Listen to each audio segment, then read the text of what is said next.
नमस्कार दोस्तों, बॉलीवुड अभिनय से मैं आशिक कुमार। आज हम बात करेंगे फिल्म की शूटिंग के लिए जब एक एक्टर सेट पर पहुंचता है तो उसे किन किन बातों का ध्यान रखना चाहिए। तो सबसे पहले तो एक एक्टर जब उसको कॉल टाइम मिलता है, मान लीजिए अगर 7 बजे का कॉल टाइम है तो कम से कम उसे 1 घंटा पहले पहुंचना चाहिए, कम से कम। ऐसा क्यों? ऐसा इसलिए, मान लीजिए अगर आप अपने बिल्कुल टाइम पर पहुंचते हैं, टाइम पर पहुंचना बिल्कुल अच्छी बात है, बट इन केस अगर आप उस दिन टाइम पर पहुंचे हैं और जो कॉस्ट्यूम दादा हैं उनको मालूम ही नहीं कि आपका आज शॉट है, तो ये प्रॉब्लम उनके लिए तो है ही, बट उनसे ज़्यादा कहीं बहुत बड़ी आपके लिए हो। और अगर आप 1 घंटा पहले पहुँचें तो अगर कॉस्ट्यूम दादा देखते भी हैं आपको कि हाँ भाई अच्छा आप आए हुए हैं और आपका शॉट है, तो उनके पास कम से कम 1 घंटे का टाइम है आपके कॉस्ट्यूम लाने के लिए। तो इसीलिए अपने कॉल टाइम से पहले कम से कम 1 घंटा पहले पहुंचे। Behave polite. क्या है कि जो आपका बिहेवियर है वही आपके लिए एक सबसे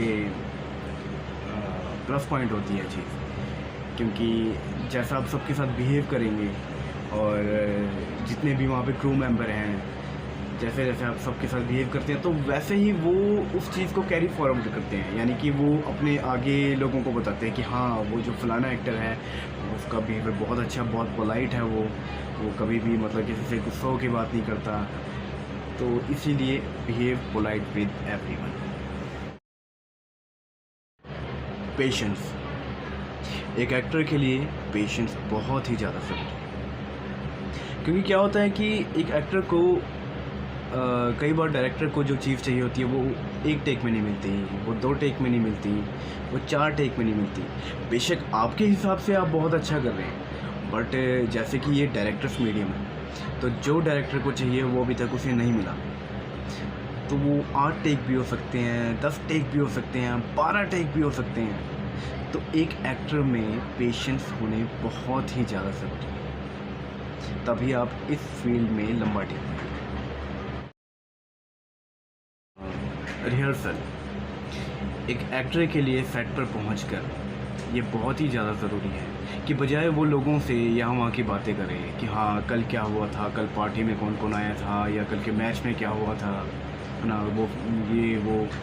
ये सब चीज़ें बेकार हैं। एक्टर के लिए जो सबसे ज़रूरी चीज़ है, जो उसका धर्म है, वो उसका काम है, उसके लिए उसे सेट पर पहुंचकर सबसे पहले जो उसका सीन है या उसका जो शॉट अभी होने वाला है उसके लिए उसे रिहर्स करना चाहिए। क्योंकि क्या है कि आप जब रिहर्स नहीं करेंगे तो आप ज़्यादा टेक लेंगे, और आप जितने टेक लेंगे मेरे दोस्त तो उतना ही आपका रोल इस इंडस्ट्री से करता जाएगा। इसलिए रिहर्सल बहुत ज़्यादा ज़रूरी है। Discussion with your director. क्या होता है कि काफ़ी बार जब एक एक्टर स्क्रिप्ट पढ़ता है या कोई सीन पढ़ता है तो वो अपने हिसाब से सीन को विजुलाइज करता है, और जब वो परफॉर्म करने लगता है तो डायरेक्टर मतलब उसे समझाता है कि भाई ऐसे नहीं, ऐसे करना है। तो बजाय उस टाइम को वेस्ट करने के, क्योंकि जैसे कि ये डायरेक्टर्स मीडियम है और हमें सबसे पहले ये समझना है कि हमारा डायरेक्टर हमसे चाहता क्या है और उनके दिमाग में क्या पॉइंट ऑफ व्यू है इस सीन को लेकर। तो हमें हमेशा अगर कोई सीन नहीं समझ आ रहा या कुछ भी है हमें रेडी करना है तो हमें अपने डायरेक्टर से डिस्कस करना चाहिए, बजाय उसको कि हम खुद अपने दिमाग में बना लें और फिर सीधा टेक करने पहुँच जाएंगे। So always before do anything discuss with your director. Be in character. क्या है कि डायरेक्टर के लिए अब जब आप शूट पर पहुँचते हैं तो आप ना होकर वो कैरेक्टर होते हैं जो कहानी में है। तो अगर आप उसी कैरेक्टर को कैरी रखकर सेट पर रहते हैं तो अगर आपका डायरेक्टर देखता है या आसपास के जो भी लोग देखते हैं तो ये एक बहुत ही पॉजिटिव चीज़ है, और इससे होता ये है कि देखिए इम्प्रेशन एक तो आपका बहुत अच्छा पड़ेगा कि हाँ ये इंसान अपने काम को लेकर बहुत ही ज़्यादा डेडिकेटेड है। और दूसरी बात, जो डायरेक्टर है तो बहुत ज़्यादा चांसेस होंगे कि वो आपको अपने अगले प्रोजेक्ट में भी लें, और इसमें सबसे बड़ा फ़ायदा आपका खुद का है क्योंकि जब आप खुद कैरेक्टर में रहते हैं तो आप अच्छा काम करते हैं।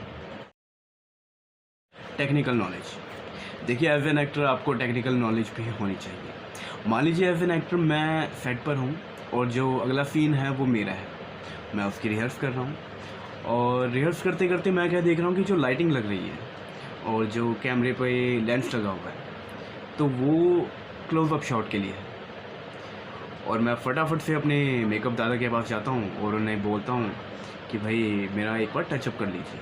तो इससे मेरा ही बेनिफिट होगा, पर मेरा बेनिफिट तभी हो पाएगा अगर मुझे टेक्निकल नॉलेज हो।